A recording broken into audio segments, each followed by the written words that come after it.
Բարև ձեզ սիրելի ռադիո լսողներ եւ ռադիոդիտողներ, 106.5 եթերում ՓՄԶ-ի հարկեր դուրքեր կրքեր հեղինակային հաղորդումն է, ես Հակոբ Ավագյանն եմ,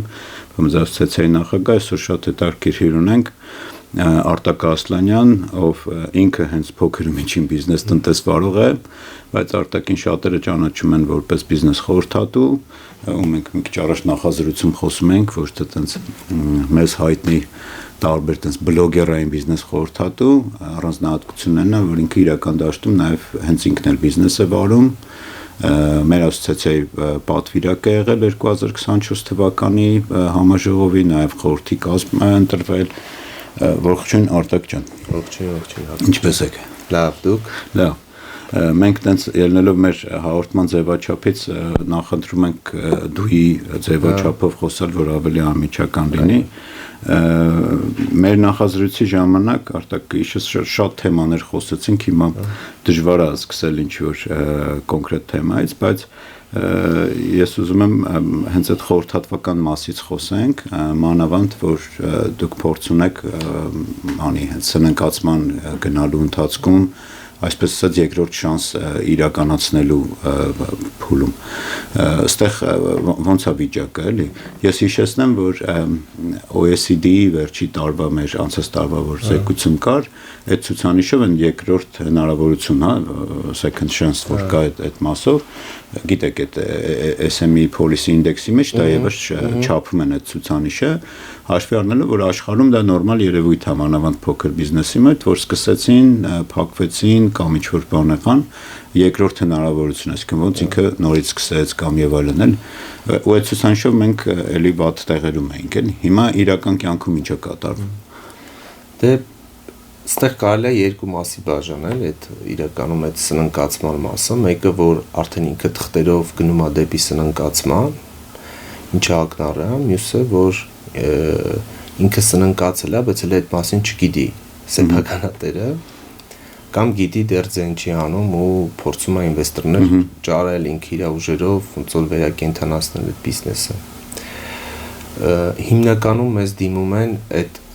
երկրորդ տարբերակում, երբ որ իրանք հասկանում են, որ արդեն իրանք գնում են արդեն պրոցեսը սկսում, իրանք հասկանում են, որ արդեն անհանգիստ են, ոնց որ բիզնեսմենի այդ ինտուիցիան արդեն ցույց է տալի, որ մի բան այն չի ու նոր սկսում են դիմել մեզ։ Դրա վատ կողմերը այն է, որ հիմնականում իրանց խնդիրները նաև այդ պրոցեսների սխալ կազմակերպելու մեջ է ու ֆինանսական իրանց ինքնարժեքը սխալ հաշվարկի, ասենք մենք փորձ ունենք, որ 20+ տարվա ընկերություններ են ու այդքան ժամանակ իրանք սխալ ինքնարժեք են հաշվարկի, հետաքրքիր էր, որ ինչքան պատվերը մեծանում էր, այնքան իրանց տրամաբանության մեջ այնքան ինքնարժեքը մեծանում էր, հակառակ որ պետք է իջներ, բայց այդ ընկերությունը փաստն է, որ 20+ տարի աշխատել են էլ իրենք։ Հիմա այստեղ երբ որ դու ուզում ես մի բան փոխես, թեկուզ պրոցես, թեկուզ ինքնարժեքի հաշվարկի մեխանիզմ կամ, չգիտեմ, մարքեթինգային մեծ արշավ սկսել մյուս, ինքը ծախսերի հետ է կապված արդեն ու ընկերությունը ոնց որ պատրաստ չի իր միջոցները, նո, այստեղ պետք է արդեն սեփականատերը իր գրպանից այդ միջոցները դնի, ինքը չի ուզում իր միջոցները։ Վիճակը վատ է, հա, բիզնեսը չունի այդ շրջանառու միջոցը, որ դնի այդ պրոցեսներ բարելավի մյուս ու դրա համար ինքը ստիպված կամ գնում է այդ քայլին ռիսկ անում, կամ չի գնում ավելի վատ թարանում։ Այստեղ ձեզ ընդհատեմ, Արտակ, եթե այդ ամեն ինչը որ ասում եք, ի սկզբանե մենք նաև ես հիշում եմ նաև մեր հաշվապահական ծառայությունների ոլորտում, որ կարծես այն ընկերությունները հիմնադրվում էին, օրինակ տենց հիմա չգիտեմ ոնց է, բայց տենց հայկական մշակույթում այդ կար, էլի, որ ասում ենք եկեք հիմնադրման մասին պայմանագիր ֆիքսենք, որտեղ մենք տեսնենք շահույթի դեպքում ինչ ենք անելու, որ այդ պայմանագիրը ոնց որ թե պարտադիր չի պետական ռեգիստրը ֆիքսելու համար, բայց փոխհարաբերությունների համար ՍՊ-ների մասին օրենքը նույն այդ ամեն ինչը ասում է, որ կարող է լինել, հա։ Ու ես հիշում եմ, որ անընդհատ այս խոսակցություն որ լինում էր, ասում են լավ, վատից արի մի չխոսանք, որ ասում են եթե վատ լինի, ասենք պայմանական մի փայատերը փողն է դնում, մեկը գաղափարն է դնում, հա, մեկը ասենք իմպլեմենտացիան, ու իրագործումն է վերցնում իր վրա, ու ինչ որ փուլ, ինչ որ մի բան չի ստացվում էլի հնարավոր ոչ նաև ներդրողների մեղքով այլ երկրում քաղաքական տնտեսական իրավիճակի դեպքում էլի ոնց ենք իրարից բաժանվում այդ պրակտիկ դաշտում տեսնում եք որ արդեն եկել ենք այդ սննկացման փուլում որ ի սկզբանե պայմանավորվածություններն էլ ճիշտ չի գրված եղել թղթում դե հա մեր այդ հայկական մշակույթի մեջ նո բիզնես մշակույթի մեջ տենց բան կա որ շատ ենք լսել որ ասում են իմ խոսքը ստորագրությունից թանկ է ու կամ մենք ընկերներ ենք մեր մեջ ոչի բան չի կարա լինի բայց նույնիսկ ես դեպքեր գիտեմ որ այդ սնանկացման երբ որ գնացել եմ մեր հաճախորդներից նույնիսկ մինչև ինքնասպանություն է հասել բարերից մեկը քանի որ այդ ֆիրման եղել է մենակ իր անունով մնացած մի քանի հոգին եղել են ոչ ֆորմալ հա հայատերեր ու ոնց որ ինքը պատասխանատվ է իր ամբողջ այդ գույքով չգիտեմ իր ունեցվածքով ցավոտ դեպքեր են եղել դրա համար մենք էլ ենք միշտ ասում ենք որ պետքա ֆիքսել այդ ամեն ինչը ով եւ ֆորմալ առումով փաստաթղթային որ ով քանի տոկոսա հայատեր մյուս եւ ոչ ֆորմալ նաեւ ով ստեղ ավելի շատ էջարական բան պետք է ասեմ որ գոնե պաշտոնի անձնագրի պես մի բան լինի որ ով ինչի համար է պատասխանատու թե չէ թե բոլորը ամեն ինչի համար են պատասխանատու չգիտեմ պայեստից բան կորած վաճառքը սխալ գնաց մյուս ու ստեղ կոնֆլիկտը գալիս է ու չեն հասկան որտեղից սկսեն ով ինչ որ մասը սխալ արեց արդեն հիմա եթե գանք պետության տեսանկյունից որ ասում են որ գնահատում են տենց միջազգային կառույցները նաև այս ցուցանիշը երկրորդ հնարավորություն հա եկեք համաձայնենք որ կան դեպքեր որ բիզնեսի մեղքով չի ես մեր տաղավարում եմ վերել այդ օրինակը որ անձամբ ինքս եմ մասնակից եղել որ արտադրություն սկսող բիզնեսը մոտ 3 ամիս տևեց մինչև բանկային հաշիվ բացեցին մոտ 2 ամիս տևեց մինչև իր սեփական փողը փոխանցեն Չինաստան հումքի համար գիտեք այսօր բանկային համակարգ որը ազդում է այդ բիզնեսի վրա ինքը մոտապես 7-8 ամիս հետ ընկավ իր պլանավորած ցիկլից որը բնական է բիզնեսի համար կարող կործանարար լինի ու համարը կործանարար եղավ այդ իմ ասած մոդելում են հիմա մենք նախկինում մենք փամձ զարգացման ազգային կենտրոն որ ես անդադ այդ հիշում եմ որ 2002 թվականից կար արդեն 4 տարի է ինքը չկա ու իրեն փոխարեն փոքր բիզնեսի համար դուք ինքներդ էլ նաև տեքստիլ արտադրության ոլորտի սեփականատեր եք ընկերության ասենք ինչ բաներ կան այսօր ինչ աջակցության ռեալ գործիքներ կան օրինակ անդադ կառավարությունը հիշատակում է աջակցության գործիքները այդ բաների լիզինգների գործիքները եւ այդ փոքր բիզնեսի ու խոշորի համար ոնց է էլի այդ ձեր իրական կյանքի փորձից են շատ հետաքրքիր հարց էր քանի որ դա միշտ փոքրերի ու միջինների նաեւ այդ մտահոգությունն է ու տեսեք եթե sense մեծ հաշվով նայում ես խոշորների համար շատ սուբսիդիաներ կա նու փոքրերի տեսանկյունից հիմա կարող խոշոր բիզնեսը գա ու ասի չէ տենց մեզ չի բավարարում այդ սուբսիդիան կամ այդ լիզինգը բայց փոքրի դեպքում օրինակ ես ռեալ օրինակներ բերեմ երբ ենթադրենք մենք բացվեցինք ու պլանավորել ենք որ պետքա ունենանք X չափի վաճառք բայց նենց ստացվեց որ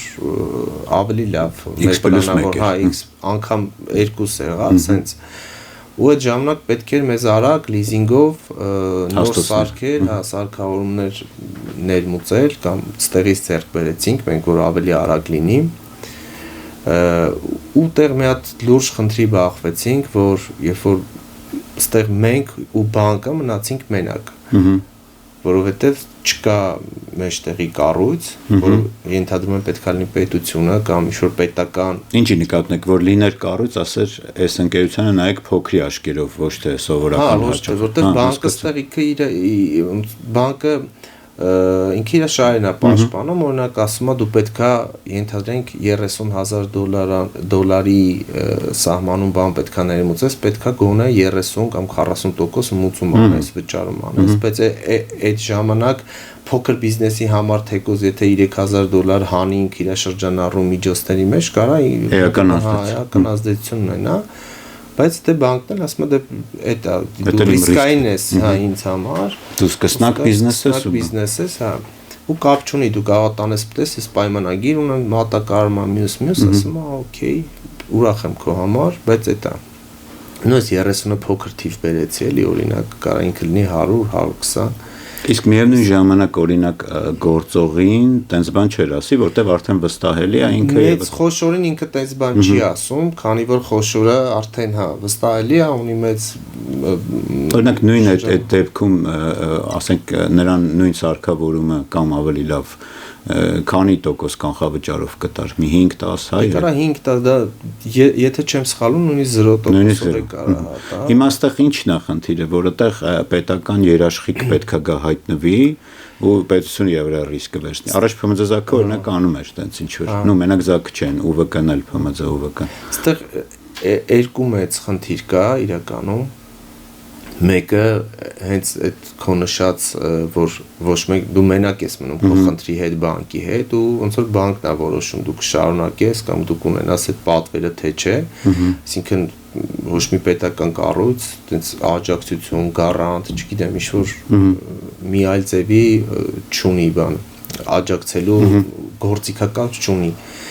Երկրորդը, որ ուրիշ տեսանկյունից նայում ես, որպես բիզնես խորհրդատու, որպես կառավարման մասնագետ, երբ որ նայում եմ, այդ սուբսիդիան էլ իր վատ հետևանքը ունի, ինչ առումով,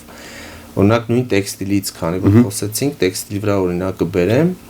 ենթադրենք կա երկու խոշոր տեքստիլ, օրինակ ինչ-որ մի համայնքում ու այդ համայնքի Նաև կից իրան աշխատում է այլ փոքր միջին ձեռնարկատիրություն, որ օրինակ զբաղվում է օրինակ ենթադրենք ասեղնագործությամբ կամ տպագրությամբ։ Նկատի ունեք մի քիչ ավելի տես պարզ լեզվով ասեմ, կա գործող արտադրություն մեծ, որը ինչ որ մի կտոր սերվիս ինքը outsource-անում, այսինքն պարտապատվիրակում է փոքրին։ Ինչ է outsource-ան, որովհետև նայում է այդ ենթադրենք այդ սարքավորումն արժի 70-80 հազար դոլար, ինքը հաշվարկ անում իր ֆինանսիստի հետ, ասում է մենք 3 տարում կամ 5 տարում երբ որ վերցնենք անգամ երկուսով տենց վճարենք բան ոնց որ տենց այդքան է ձեռնտու չի հենա անում են մարդիկ արագ ավելի հա մեծ սպասարկում է դա օքեյ է էլի ոնց որ բայց եթե քանակները ավելանում է ասում է արի ես անեմ այդ հա տենց չէ դե տեսեք հիմա ոնց է ենթադրենք մեծ կամպանիաներ կան, որ հիմնական իրանց հաշվապահություն կամ SMM ծառայությունները արտապատվիրում են, ինչի համար, որտեղ ինքը հաշվապահում է, եթե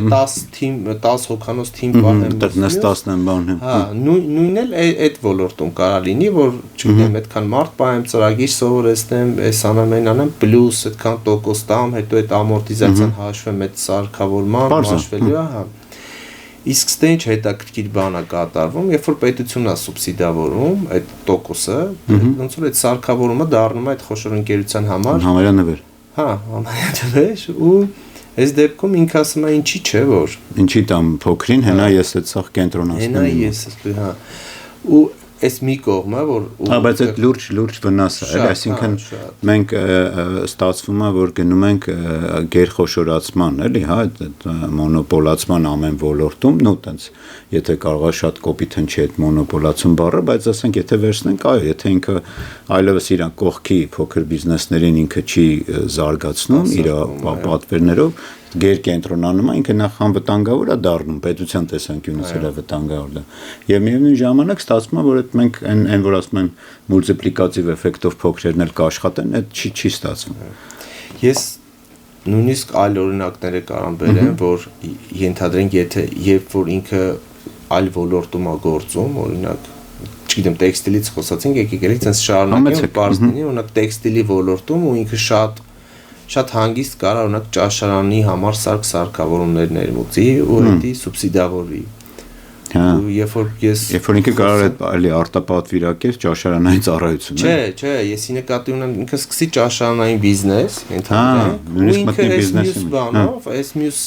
իր ընկերությունով ոնց որ այդ սուբսիդիայից օգտվի, չգիտեմ 10%-ով, ու ինքը բերի ու սկսի ճաշարանային բիզնես բան, այսինքն ստեղ այդ վերահսկողությունը չկա, որ ասեն դու ենթադրենք տեքստիլ ես, քեզ ինչա պետք վառարա անգամ, չգիտեմ։ Դե թույնավորն է գտնենք, ասեն մեր աշխատը, բայց հասկացա ձեր ասացի միտքը, ու ստեղ գալիս է նաև այն մեր հաղորդման ձևաչափով, որ մենք հիմնականում էլի խոսում ենք հարկեր, турքեր դրա մասին, վերջերս գիտեք արդիականա հենց փոքր բիզնեսի այդ վատթարացնող նորմերը հարկային ու մենք անընդհատ Ֆիննախի մեր գործընկերներին ասում ենք այդ որ ասում եք արդարություն է վերականգնվում ախր միանշանակ չի էլի որովհետև դուք սխալ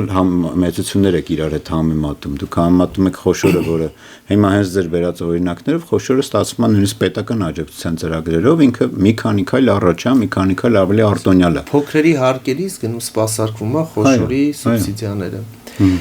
իսկ այդ հարկերից որ խոսենք որ sense կարճ գնանք նույն օրինակ խանութների պարագայում ենթադրենք հագուստի խանութներին դե այս վերջի բանով իրանց հարկը համարյա 100% ավելացավ էլ ինչքան էլ խոսում ենք նվազեցման մյուս շրջանառության հարկի շրջանառության հարկի որտեղ խոշորներին հակառակը 20%-ը չհավթարկի իջավ 18%. Չէ, ես փոքրերի մասն եմ խոսում, միջին փոքրերի ու ստեղ այս վերջում խանութներից մեկի հետ էի ոնց որ տես խոսում ենք սեփականատերից մեկի հետ որ ինքը մի քանի ցանց ունեցել հիմա փոքրացե մի խանութ է դառը ու ինքը ինձ ցույց է տալի ենթադրենք Instagram-յան էջեր, Facebook-յան էջեր որտեղ որ ունեն 60-70 հազար հետևորդներ ու իրաց նույն ապրանքը Սա ես բերում եմ, ենթադրենք ներմուծում եմ կամ ստեղից ձեռք եմ բերում տեղական շուկայից օրինակ ծախում եմ 10,000 դրամ, ստեղից տալիս եմ ես իմ շրջարկը 10,000 եմ ես ասում նա ինքը գնում է նույնը ձեռքա բերում, ենթադրենք էլի 8,000 դրամ, ինքը Instagram-ով ծախում է 9,000 դրամ կամ Facebook-ով ու ստեղ տենց այդ on-line տիրույթում ոչ մի ձև ինքը չի հարկվում, ինքը ընկերությունը չունի գրանցած Այն կատնենք նաև այդ ստվերի խնդիրը։ Հա, այդ ստվերի խնդիրը ու ինքը մենք իմ կարծիքով պետք է այս դեպքում ոչ թե այդ շրջարկը տենց դնենք, եթե արդարություն ենք ուզում վերականգնենք, այլ մի հատ նայեն այդ մեծ այդ Instagram-յան, Facebook-յան էջերին, որտեղ այդտեղ նաև խնդիրը մենք անընդհատ դրան բան ենք անում, անդրադառնում ենք Այս մեր նոր կյանքում, այսպես այս marketplace-երի այլևս մենք չենք կարող առանց իրանց էլի, ասենք որ նրանք կան, ու մի հատ հետաքրքիր էլի համեմատություններ մեր ասոցիացիային էին դիմել, շուկայի տեսչությունը մտել էր տուգանել էր ոչ պարանային ապրանքների, ու այդ կինը այդ էր ասում, ասում էր նա այդ նույն ապրանքը Wildberries-ում վաճառվում է, ու տեր չկա, այսինքն շուկայի տեսչությունը իրան չի տուգանում։ Հիմա ինչով եմ ես բան էլի հավասար մրցակցում, հələ դնենք մի կողմ որակ բան, որ նույն ապրանքներ էլի, այսինքն նույն չինական ծագմամբ եւ այլն եւ այդ ամեն ինչը։ Բայց այո, համաձայն եմ, որ ասենք շատ կոպիտ է ու այս խնդիրը էլի մնում է, որ տեսեք հիմա մենք հարցեր ենք ասում դիմացի կոմիսնից թվում է որ անդադ բողոքում ես, բայց ասում ենք չէ, եթե ես սխալ եմ, խնդրում եմ դու որպես պետություն գնա ազդեցության գնահատում արա, խորը գնահատում արա, այսպես ոլորտային նայ, նոր որոշում կայացրա։ Հակառակ դեպքում սենց բաները ավելի խորացնում են հիասթափությունը այդ քաղաքականություն մշակողների նկատմամբ։ Վստահ եմ, որ ինչ-որ գնահատման որոշակի տենց մեխանիզմներ կամ գնահատական տրված կլինեն, բայց այստեղ ինչքանով այդ ճիշտ կլինի այդ գնահատականը կոնկրետ իմ վերած այս հարկայինի դեպքում չեն արված չի միայն ֆիննախական տեսանկյունից արված որ օրինակ ասենք կան միջին եւ խոշոր բիզնեսներ որոնք իրենց դնում են փոքրի տեղ շրջարկով հարկերից խուսափում են ասում ենք այո կան բայց դրանց պատճառով են իրական փոքր բիզնեսը որը արտադրողն է նա էլ կա չէ դե հա այստեղ կարևոր է որ պետությունը անդադ այդ խնդիրը չթողի բիզնեսների վրա որ օրինակ կամ մի քանի տարի առաջ մի քանի առաջարկ արեցին որ կարելի է սենց անել բան հա ասում են լավ բան եք ասում մյուս էկոնոմիկայի փոխնախարարներից անունը չեմ հիշում դրա համար էլի չեմ ասում ասում բայց այդտեղ պետությունը ռիսկեր ունի ասում հա դե նորմալ է ռիսկեր բոլորը ունեն ռիսկ եթե մի բան ուզում ես անես որ լավ լինի բարձա ինքը իր ռիսկերը պետք է ունենա այստեղ էլ պետության այս խնդիրն է ոնց որ այդ ռիսկերը նվազեցնել կանխատեսել չգիտեմ ու նույնիսկ եթե վերցնենք հիմա ձեր փորձից որ նայում եք ես գիտեմ որ միջազգային կառույցների պատվերով եք դուք խորհրդատվություններ ու բան տալիս մենք նայում ենք որ նույնիսկ այդ եվրոպական բան երկրներն որ կան այնուամենայնիվ անկախնայից որ այնտեղ շատ ավելի զարգացված է ՓՄԶ-ն այնուամենայնիվ կան նաև այդ ՓՄԶ զարգացման կենտրոնները հիմա դրանք տարբեր անուններով են մեկը էջենսի է մեկ բայց կան այսինքն շարունակում են գոյություն ունենալ ու այդտեղ հիմքում դրվում է որ օրինակ ասենք մենք 10 հոգու 10 հատ բիզնես գաղափար կաջակցենք, դրանից 2-ն էլ փրկվեն կյանքի կոչվեն, մենք համարում ենք, որ դա շատ ավելի լավ ցուցանիշ է, քան ընդհանրապես չաջակցել էլի։ Դե այստեղ աջակցությունը մի քանի շերտով պետք է լինի նաև։ Հիմա տեսեք, մի քանի օր առաջ հայկական բրենդերից մեկի հետ էի խոսում, որ համարյա թե բոլոր սերտիֆիկատներն ունի, հիմա Ռուսաստանը նոր բան է հանես, այդպես տեսակ, որ չեսնից նակա կոչվում։ Ու հիմա այս մարդիկ ուզում են արտահանեն իրենց այս ուզում են արտահանմանը գայինք, բայց հենա դուք եք։ Հիմա զանգում են տարբեր նախարարություններ, ասում են մենք այդ չեսնից նակը ոնց հանենք, որտեղից, հա, ոչ մեկ չգիտի դրա պատասխանը։ Այսինքն այստեղ նույնիսկ աջակցության մասին էլ չի խոսք էլի, նույնիսկ պարտավորվածությունը որ պետություն պետքա վերցնի իր վրա, չգիտեմ, մենք ինֆորմացիան գոնե հասանելի։ Մենք ունենք արտաքին ինչ-որ շուկաների հետ աշխատող դեպարտամենտ կամ ձեր ասած այդ ՓՄԾԶԱԿ-ը շատ այն ժամանակ կարևոր է, որ կարար այդ հարցին լուծում տա, ոնց որ հենց իր գործներ այդ որ ցույց տային գոնե մի բան անում են ու անեին էլի։ Իսկ այս պարագայում իրանք շատ հանգիստ կա 11 հատ համար կտան, այս համարով վերջում 02-ով զանգեք, սրա 04-ով, սրա 07-ով։ Ոնց բարձր որ հա կարելի է էլ դրա մասին չմտածել։ Արի ես հենց այդ հարցը նշել էի մոտայ, որտեվ ինձ համար շատ կարևոր է այդ արտադրող ու արտահանում այդ մշտական խնդիրը էլի Հայաստանում։ Մենք այստեղ ասոցիացիայի մեր առաջի խորհրդի անդամներից Արտյոմն էր ստեղ գուրմելապ իր բանով արտադրանքով, որ այս QR կոդերի ու բանի պատճառով ամիսուկես իրանց բեռնատարը մնաց այդ Լարսի բան։ Ես գիտեմ, որ ոչ միայն քո տեքստիլով, այլ նաև որպես խորհրդատու անդադ բախվում եք դրանց բաներով, խնդիրներով։ Ինչ վիճակ է հիմա։ Դե այդ խնդիրը միշտ կա համարյա նու ծմերը ասում են ճանապարհները, ամառը ասում են ստուգումները, աշունը ասում են տրամադրություն չունեն հիմա ինչ-որ քաղաքական բան է։ Բայց տենց էական քայլեր դեռ համենայն դեպս ես չգիտեմ, որ արվել է, որ այդ խնդիրը լուծվի։ Դրա համար այդ մասով ունենց ինֆորմացիան շատ խեղճ է մեր մոտ ու ես չգիտեմ, ինձ թվում է դա նույնիսկ պետական մեր պաշտոնյաները չեն կարել այդ հարցին տես պատասխանել, որ այդ հիմնական որ լսում են, ասում են աշխատանքներ է տարվում, բայց թե ինչ աշխատանքներ է տարվում, ոնց է տարվում, հա, ինչ են խոսում, ինչի մասին, այդտեղ փակ է ինֆորմացիա։ Բայց այդտեղ մենք, եթե խոսում ենք բանի ցամաքային արտահանման մասին, այդտեղ մենք Վրաստանի ճանապարհի անցնելուց խնդիր ունենք ու հիմնականում Լարսը, որը տարբեր պատճառներով կարա այդ բան։ Ոստեղ ես ինչքան գիտեմ ներկայացուցիչ ունենք այնտեղ, որի աշխատանքը ես արտահանողների հետ էլի շփվելուց ասում են լավ, ասում հա լավ տղա է բան, բայց ինքը հարց լուծող չի էլ, բայց այնտեղ էլ եթե մի ամիս, ասում եմ ամիս ու կես, եթե բեռնատարա մնում բաղացոյով բարձված այնտեղ, այդ ասենք լուրջ կարմիր լույս է էլի մեր համար, որտեղ ասում ենք արտադրողին, արտահանողին օգնենք, ուտեղ խնդիր է։ Դե բաղացոյովը այդքան էլ լուրջ չի, բայց սառնարանային արդեն մրգեր, չգիտեմ, բանջարեղեն, որ արդեն սառնարանով պետք է հասվի, այ իրանց համար այդ լուրջ խնդիր է, ոնց որ ես մի անգամ խոսում էի մի արտահանում։ Ամեն դեպքում կներես չընդհատեմ, ամեն դեպքում բիզնեսի համար այդ պրաստոյը արդեն խնդիր է, այսինքն ինքը կանգնում է այդքան փող կանգնած այնտեղ։ Ինքը կարա գնորդ գործնի, ինքը կարա բանանի։ Այդ մասը բիզնեսմենները ովքեր որ արտահանում են շատ, իրանց մեջ ասում են, էսի լոտոյի պես բան է, էլի, եթե շահենք, ուրեմն շուտ կհասնի, եթե չէ։ Բայց նայ բիզնեսի մեջ ինքդ խորհրդատու ես գիտես էլի, որ այդքան ռիսկ է դնում մարդը, բայց դա ահավոր է։ Պատկերացնում եք, ասենք իր ֆինանսական տատանումը ոնց է փոխվում էլի, եթե մի քանի բեռնատարա գնալու ստեղից էլի, այստեղ բիզնեսներ կան, հենց այդ գործով են մենակ, այսինքն իրանք մենակ արտահանում են միրգ, բանջարեղեն, մյուս ու իրանք կամ մի տարի շատ լավ է լինում, մի տարի կարա այդ լավն էլ ու պլյուս վատ լինի էլի ասենք։ Վերադառնալով այդ որ ուզում էի ասել այդ սերտիֆիկացում ու տեքստիլով ինչ էր այդ օրինակը սերտիֆիկացման հետ կապված եւ ասենք դե սերտիֆիկացման հետ կապված խնդիրները հենց հիմա այդ չեսնից նակի խնդիրն է որը որ Ռուսաստանը պահանջում է ու հələ որ դրա ոնց լուծումը չկա էլի որ չգիտեն որտեղից ոնց որ այդ թուղթը գտնեն, սերտիֆիկացման հետ խնդիրներ կա, այդ ISO-ի հետ կապված, այդ ISO ստանդարտացման հետ կապված փոքրերի ու միջինների համար։ Ու այդ օրինակ ես միշտ բերում եմ, ենթադրենք ես փոքր արտադրամաս եմ, ուզում եմ Ֆրանսիա, ենթադրենք վերնաշապիկ արտահանել, պատվեն ունեմ, մյուս, այդ ISO, այդ ստանդարտ հանելու համար մոտավոր մի 5 միլիոն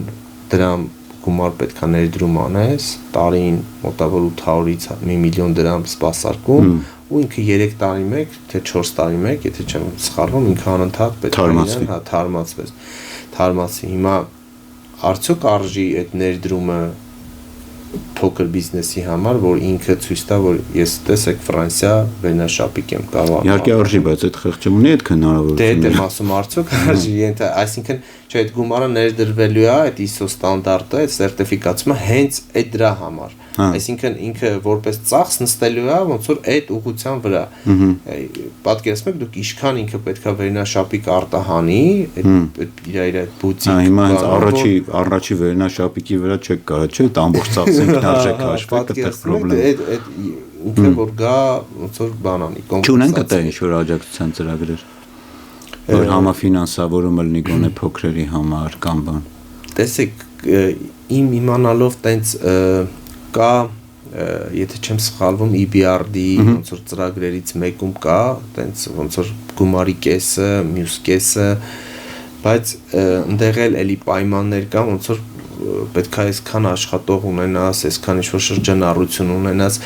Դե ինչքան կինձեռներություններ էլի առաջնահերթություն տված, տենց որոշակի չափորոշիչներ կան։ Հա, չափորոշիչներ կան այդտեղ, բայց մեկը ես իմ կարծիքն է, որ եթե դու ինչ-որ փոքր բիզնես ունես կամ ստեղծում ես նոր, մեկը պետությունը պետքա որոշակի աջակցություն ցույց տա, որ նոր դու հետագայում կարողանաս այդ ստանդարտների մեջ մտնել։ Որովհետև այն սկզբից դու չես կարող ունենաս եսի ինչքան պատկերացեք մենք միասին բիզնես ենք հիմնել ու արտահանում ենք Ֆրանսիա, չգիտեմ, ամիսը 300 հատ վերնաշապիկ մեզ այդ բանը։ Մենք ոչ մի բանի մեջ չենք մտնում։ Այդ ստանդարտի աշխատողների քանակ, չգիտեմ, հասկացա։ Հա, որպեսզի աջակցեն։ Իսկ այդ մասով ես հիշում եմ, որ ինչ որ օրինակ ունեիք նաև հավաքական բեռի, որ Ռուսաստանի Դաշնությունն էլի։ Հա, այդ մասով էլ շատ կարևոր է այդ փոքր էլի միջին արտադրողների համար։ Նախ սկսենք նրանից, որ հավաքական բեռը շատ թանկ է, շատ թանկ է։ Այսինքն այդտեղ արդեն մրցակցային դու տուժում ես, ահա որ տուժում ես։ Երկրորդը ուզում եմ հիշեցնել մեր հարկային քաղաքականություն մշակողներին, երբ որ համեմատում են փոքրին մեծի հետ ու ասում են եկեք հարկերը հավասարացնենք։ Խնդրեմ, ասենք խոշոր արտահանողը իր ծավալներով կարող է ինքնուրույն, չէ, ասենք առնվազն մի բեռնատար գոնե բեռնել ու արտահանել, փոքրը ուզած ինքը պետք է օգտվի հավաքական բեռի ծառայություններից։ Դե այստեղ իրականում ասենց հակադարձում են ինձ, երբ որ այս օրինակը խոսում ենք, ասում են դե դուք էլ թանկ ապրանք արտադրեք, ինձ բայց հա, ճիշտ եք ասում, միշտ ասում բարձրարժեք, բարձրարժեք ինչ-որ սկսած մշակաբույսեր, չգիտեմ, տեքստիլ, մյուս, բայց այստեղ այսինքն մենակ Հայաստանը չի կարող բարձրարժեք ինչ-որ բույսեր կամ բարձրարժեք տենց բաներ արտադրի, որ մանավանդ Ռուսաստանի շուկան ոնց որ դրա կարիքը այդքան էլ չունի, կամ արդյոք մեզ ընկալում են որպես այդ արտադրող այդ մասն իրա խոսքը։ Մի քանի տարի առաջ տենց տուրիզմի ինչ-որ քննարկում էր, ինձ էլ էին հրավիրել, դե ես այդտեղ ուղղակի լսողի կարգավիճակում էի, շատ հետաքրքիր էր էլի, նոր այդ Հայաստանը, որ զարգանում էր այդ տուրիզմի բանով, ունդեղ տենց հետաքրքիր կարծիքներ էին հնչում ու ամենա տենց կարծիքներից մեկը մի քիչ է, որ իմ համար տարօրինակ էր, որ մենք պետքա թանկ տուրիստների բերենք Հայաստան, մեզ այդ էժան տուրիստները որ գան տենց, այսինքն մենք այդ մասայի վրա չենք աշխատելու, ուտեղ Իսրայելի օրինակն էին բերում, որ տեսեք Իսրայելում թանկ է, տուրիստները գնում են, մյուս։ Հետո նենց ստացվեց, որ այդ քննարկողներից այդ միտքը առաջ տանողներից մի քանի հոգի գնացին բան ու այդ միտքի մոտ ֆիքսվել էր էլի պետական պաշտոններ իրանք զբաղեցրեցին ու էլի այդ туриզմի մասին խոսքը նույն կարծիքին էին չէ ու կարծիքը միանգամից փոխվեց էլի այդ բանը որ մենք պետք է շատ туриզմ ներգրավենք թեկուզ տուրիստը թողա մենակ տաքսուց օգտվի մնա իրանց բարեկամի տունը մյուս այդ մեր պետության համար մեծ բան որ շատ հետաքրքիր էր իմ համար այդ ֆիքսվել էր էլի նույնը հիմա տեսեք երբ որ ոնց որ այլ բանից էս նայում ասում են տեսանկյունից ասում են պետքա տես թանկ բաներ արտադրել չգիտեմ թանկ բայց երբ որ գալիս է պրակտիկ մասը դու հասկանում ես որ թանկը սահմանափակ է թանկի վրա ներդրումը շատ է այսինքն գնորդներն էլ ընկի այստեղ էլ էլի մի հատ լավ օրինակ բերեմ էլի մեր փոխնախարարներից մեկի հետ երբ որ տենց զրուցում էինք ասեցի այս խնդիրների մասին տենց կարճ խոսեցինք ինքը ասեց թե տեսեք օրինակ այսինչ ընկերությունը արտադրում է $500 բաներ, ինչ-որ կաշվի հատուկ բաներ, մոտո քշողների համար, դուք էլ այլ պետք է գնաք այդտեղ բան ասեմ, բայց այդ $500 այդ պրոդուկտը ստանալու համար, օրինակ պետքա գոնե $2 միլիոն ներդրում անել, որ այդ սարքավորումները դու ապահովես։ Ասում եմ, չեղավ էլի փոքր միջին, էլի գնացինք դեպի խոշորի վրա, այսինքն արդյոք կարա փոքր միջինը տենց մեծ ներդրում անի մեծ ներդրումից բացի կարա տենց բարձրաժեք ինչ-որ բան արտադրի։ Այստեղ հա եզակի օրինակներ կարող ենք բերել, ասես այս ինչ ընկերությունը սենց արեց բան, բայց ընդհանուր հիմնականում պետք է handmade լինի, որ ասեն տենց ձեռքով ինչ-որ բան անի, որն էլ ասած դες ինքը քանակ չի ու տենց բուտիկային բիզնես է, որն էլ կարա լինի, ունենք այսօր Հայաստանում։ Հա, կա, որ ասենք իր շրջանակն է, էլի։ Այնուամենայնիվ հիմա ես ուզում եմ խոսքը բերեմ ռազմավարությունների ու քաղաքականությունների, որտեղ էլի փորձ ունեցել ես ու ունես, որ տարբեր ձևաչափերով հանդիպում ես, քննարկում ես, օրինակ նույն տեքստիլի ռազմավարությունը կամ ընդհանրապես էլի երբեմն զարգացման ռազմավարության մասին էլ չխոսամ, այտենց մի քանի անգամ ասել ենք, էլի այդ դրանց մշակման ու քննարկման փուլերում մենք այդտեղ ինչ որ բանի խնդիր ունենք այդ իրականությունից կտրված լինելու թե ինչն է էլի մեր խնդրեմը որ մենք չենք կարողանում իրական փոքրին ուղված նախ թուղթ մշակենք երբեմն էլ ելնումա թուղթը մշակում ենք չենք կարողում իրագործենք էլի դելի այստեղ կարևոր է այդ հիմա որ ասես երկխոսություն էլի շեշտեն որ մասնավոր սեկտորի հետ պետություն սեկտորի հետ միշտ երկխոսություն լինում է այտենց մի 36 հատ նկար ցույց կտան տարբեր ռակուրսներից բան բայց այդտեղ կարևոր է հասկանալ մենք ուզում ենք այդ ռազմավարությունը թե չէ մենք ուզում ենք այդ թղթի վրա լինի թե մենք ուզում ենք իրականում անենք մենք որտեղ շատ սիրուն է գրած այդ ռազմավարությունները ասես որ 10 մարդուն որ ոլորտից տեղյակ չի, կասի դե ինչ եք ուզում, այս լավ բան, հա, այտենց դիագրամաներով, այտենց սիրուն վերլուծություններով բան, այդ էլի պետքա լինի, բայց կարող է մենք մի քիչ ռազմավարությանը այդքան սիրուն չանենք, բայց իրականանայինք ինքը ինչքանով է իրագործելի այդ ռազմավարությունը, թեկուզ փոքր քայլերով գնանք առաջ, փոքր քայլերից իսկ այդ ամեն ինչ ունենալու համար եթե պրակտիկ ռազմավարություն ես ուզում ունենալ պետքա ներգրավես տարբեր մարդկանց ովքեր որ պրակտիկ դրա մեջ են այսինքն դու չես կարող երբ որ մենք դիագնոստիկա ենք անում մեր խորհրդատվական ընկերություններում ինչ որ մի բիզնեսի կամ թեկուզ պետական սեկտորի ինչ որ մի բան մենք պետք է սկսած պահակից ինքը քեզ այնքան ինֆորմացիա կարա տա ու ճիշտ բան մինչև հա չգիտեմ վերև պետքա դու հասկանաս խոսաս մտնես իրանց մեջ ոնց որ ասում են իրանց կոշիկներով քայլես նոր կարողանաս լուծում տաս դու չես կարա խնդիրը չիմանալով լուծում տա դու լուծում ես տալի այն խնդիրներին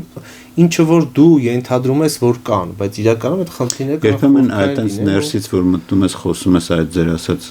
թվում է թե ոչ կարևոր օղակի աշխատողի հետ երբեմն ինքն այնքան կարևոր ինֆորմացիա ասում ինքն էլ չի հասկանում որ այդ կարևոր ինֆորմացիան ես կարամ նույնիսկ օրինակ բերեմ օրինակ նախարարություններից մեկում արգելված էր շենքի ներսում ծխելը ու այդ այնտեղ ոչ թե պահակ էր այլ Միջև էս օրենքը թե տենց օրենքի պահանջով արդեն։ Ինչեւ օրենքի ընդունումը թե օրենքի պահանջով էր արդեն։ Չէ, մինչև օրենքի ընդունումն էլ, այնտեղ ներսում տեղի չկար որ ծխել։ Բանը, այդ որ ոստիկաններն են, չէ՞, ոնց որ պահակները, տենց ոնց որ այդ տղայի հետ տենց սուրճ էինք խմում առավոտները, նոր բարսանում էինք։ Հիմա ինքը մի հետաքրքիր տենց բան է խոսը, ինքն է չէ, ծխող չէր, ես էլ ծխող չէի։ Ասում է բանը, ասում է ես ծխողների հետ ավելի մոտ եմ, քան չծխողների, ասում եմ ոնց է ստացվում տենց, շատ հետաքրքիր է էս кейսը, ասում է դե ծխողները, ասում է կես ժամը մեկ գալիս են 5 րոպեով ծխում են, տես կանգնում իրար հետ խոսում ենք, բան շփում կա, իսկ ծխողները գալի բարևում բարսանում են վերև, հետո գալի հաջող են ասում, գնում են տուն։ Հիմա այստեղ շատ հետաքրքիր միտքի մոտ, ասի, այսինքն եթե կես ժամը մեկ մարդը 5 րոպեով իջնում ներքև ծխում, պատկերացնում եք, ինքը իր աշխատաժամից ինչքան է կրճատում, ու իսկ այն չծխողը ինքը 9-ին գնում է, մինչև 6-ը, հիմա թե գործ անում, չի անում այդ մի կողմ, բայց ֆիզիկապես ներկա է այդտեղ։ Հասկացա։ Հիմա նույն այս օրինակը ռազմավարության մեջ կարևոր է, որ ասում եմ իրական կյանքի որը ինֆորմացիա տալ, բայց վերադառնալով այն ամենայն ռազմավարությունների ու մասնավորապես կուզենամ տեքստիլի ոլորտում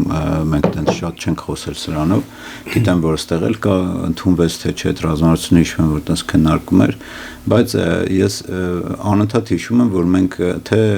այս ոլորտում, թե օրինակ լոլիկի արտադրության ոլորտում մեր հարևան թշնամի երկրի հետ մենք անընդհատ տենց մրցունակ չենք կարողանում դառնանք, էլի։ Ինչն է այդտեղ էլի այդ օրինակ նույն եթե տեքստիլը վերցնենք այդտեղի խնդրեմը, նո լոլիկն էլ տենց մոտավորապես գիտեմ, բայց էլի ոլորտից կխոսենք էլ։ Դե տեքստիլի մասով հիմնական խնդիրը որ իմ կարծիքով որ մենք հումք արտադրող չենք, մենք հումք ներմուծում ենք, ոնց որ ներմուծած հումքից ենք ստանում, վերամշակում ենք, նոր ենք ստանում։ Բայց իրանք էլ չէ, ինչ-որ բաներ ունեն, որ ներմուծում են։ Ես շուտ այդ օրինակ եք բերում, տենց հետաքրքիր։ Հա, հիմա տեսեք, նույն Թուրքիայի հետ կապված եթե խոսենք, ինքը վերջի մի քանի ամիսը Թուրքիայում գները բարձրացավ հումքի տեքստիլ, հենց բանի կտորի, տեքստիլի մասն ենք խոսում, դրա համար տեքստիլի գները բարձրացավ, քանի որ ինչ որ իրանք պետական մակարդակում օրենք ընդունվեց, որ իրանք թելել չեն ներմուծում, Չինաստանից, Թայլանդից ավելի էժանով թել էին ներմուծում։ Ու իրանց մոտ գները բարձրացան։ Պետությունը արգելեց, որ հա, պետությունը արգելեց ու ինչու, որ իր սեփական որ իր սպառի իր ոնց որ արտադրությունը, իր հումքը, իր թել արտադրողը, հա։ Ու իրանց մոտ գները մի քանի ամսով բարձրացան ու այս վերջում ինձ բանով տարբեր գործընկերներ ուղիղ իրանք էլ գրել էին, ճարել էին, իրանք հիմա տենց շատ ակտիվ Հայաստանի վրա աշխատում են ու այդ մասով, որ գիտեք մեր մոտ օրինակ լավ իջել է գները մոտավոր 25-30% բան ու երբ որ ոնց որ իմ անալիտիկան ցույց տվեց որ իրանք 4 ամիս ոնց որ դիմացան դիմակայեցին այդ պետական մակարդակում ինչ կարևոր է էլի պետությանը տեղ խառնվել կարգավորումը ու ստեղ երևի իրանք մեծացրեցին իրանք արդեն ոնց որ ծավալները մեծացրեցին սկսեցին մրցունակ դառնալ Չինաստանի ու չգիտեմ Թայլանդի հետ եթե Հիմա նայեք, ասենք ինքը շատ տրիվիալ օրինակ է, էլի, որ պետական կարգավորումը խառնվում է տեղական արտադրողի մեջքը ուղղելու համար, էլի։ Ասենք լավ, ենթադրենք մենք հələ հեռու ենք այդ հումքի արտադրությունից, չնայած ցանկության դեպքում ինձ թվում է այդ ասած ձեզ կարելի է դա էլի ինչ որ ձև իրականացնել, եթե հասցեական քաղաք։ Դե մի ընկերություն կա արդեն, ոնց որ մի տեսակ, երկու տեսակ տենց հումք արտադրում է բայց օրինակ եթե տենց ռազմավարությունը լավ ուսումնասիրեին ռազմավարության մեջ խորանային նույն տեքստիլի գուցե ավելի ճիշտ կլինի օրինակ հումքի վրից հանել բոլոր տուրքերն ու մաքսատուրքը մյուս կամ գուցե հակառակ կանանց անել որ այդ տենց հարևան երկրի օրինակով այդ ստիպված գնաք այդ ընկերությունից առնեք արտադրողները հետեւաբար իր ինքնարժեքը կիչնի կամ հա ինչ որ չգիտեմ տենց սենց որ հիմա սենց սպոնտան ենք էլի խոսում կարող մեկը լսի ասի դե ես ինչ եք ասում բան պրոստե սրանք օրինակներ են որ կարելի խորանալ ու հասկանալ որ գուցե մենք ոնց անենք որ օրինակ մեր մոտ այդ հումքը արտադրել եթե չեմ սխալվում մենք արտադրել ենք չէ հումք ենք արտադրել մյուս Այսինքն այստեղ ցանկության հարց է, պետությունը ուզում է ունենա տեքստիլ արտադրություն ուժեղանա, թե չէ։ Հիմա ոնց որ IT վրա է քաղաքականություններից տենց եք հասկանում։ Հա, ես տենց եմ հասկանում, որ IT այդ սեկտորի վրա է, բայց ստեղ էլ հիմա IT-ն ավելի շատ մեր մոտ ոնց որ ծառայություն մատուցող է, քան product ստեղծող է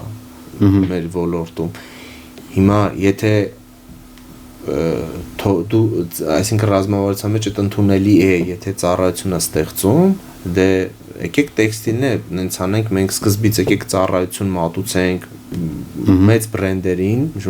այլ երկրներին, այստեղ արտապատվիրակեն։ Հա, հետո ուժեղանանք, սկսենք մենք մեր բրենդերը արտադրել, տարբերակ, բայց փորձենք ոնց որ մեր բրենդերը, որովհետև ռազմավարության մեջ էլ էլի ասում են, որ դու քո բրենդը ունեցի, քո բրենդը բրդի առաջ գնա առաջ, քո տենց, բայց այդ տենց արագ չի էլի, տենց որ շատ ավելի դժվար է։ Երկու շաբթի հա բիզնեսը բացես, 5 շաբթի արդեն բրենդ ունենաս, ուր պատել առաջ մղածելնի վերջատած։ Շատ լավ, ուրիշ բան ունեք ավելացնելու, ցավոք մեր հաղորդումը մոտենում ավարտին, մենք հույսով ու մենք նաև առանձին շատ չխորացանք հենց բիզնես խորհրդատվության մասով, հույս ունեմ էլի ժամանակ կգտնեք, մենք դրա մասին առանձին խոսենք, բայց եթե այս թեմայով ունեք ավելացնելու, համեցեք։ Դե տենց մեծ հաշվով ավելացնելու բան չունեմ, բայց մենք տենց փոքր ասոցիացիաներից չխոսեցինք, եթե կասենք կարճ խոսել կամ չէ ձեր ասելիքը ասեք։ Կարճ ուզում եմ մեր այս պետական քաղաքականության մշակողներին խնդրել, որ եթե ինչ-որ մի բան են փորձում գլոբալ ու ուզում են իրոք ինքը լավ լինի, եկեք տարբեր խորհրդատվական ընկերությունների ներգրավեք տարբեր պրակտիկ մարդկանց այդ օրինակները իրական այդ սեկտորից, որ իրանք արդեն աշխատում են,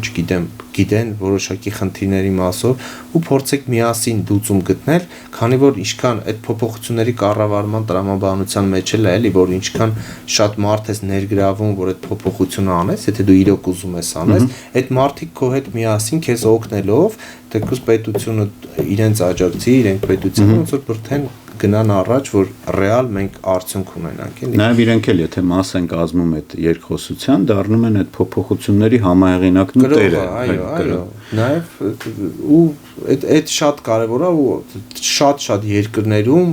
նույնիսկ ես գիտեմ, եթե օրենքի փոփոխություններ են անում, նույնիսկ խորհրդատվական ընկերություններ են ներգրավում, հասկանան այդ օրենքի ազդեցությունը, որքանով կլինի։ Մեծ խնդիրն է ազդեցության գնահատումը իրական տեստ անելով։ Իսկ սենց ուղղակի տենց գրել սիրունության համար, եթե դա օքեյ։